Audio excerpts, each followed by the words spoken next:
Екземата е възпалително кожно заболяване, което може да засегне всеки на всяка възраст.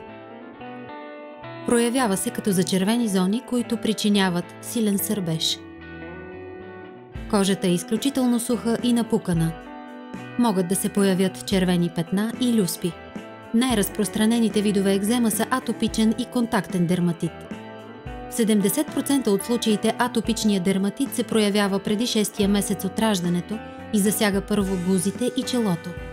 С времето се проявява в зоните, най-често използвани за пълзене. От втората година от живота има проявления върху сгъвките на лактите, китките, коленете и глезените. Пристъпите на екзема се влияят от климатични и психоемоционални фактори. В повечето случаи атопичният дерматит отшумява по време на детството. Възможно е да продължи и след това, като оставя следи по ръцете.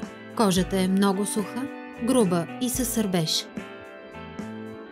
Контактният дерматит е локално силно усещане или раздразнение на кожата, причинено от контакт с алергени или дразнители. Най-честите причини за появата на контактен дерматит са боя за коса, никел в бижута или катарама на колан, кожа, някои храни, като цитрусовите плодове, аромати и консерванти в козметиката, детергенти и някои растения. В повечето случаи контактният дерматит отшумява след няколко дни.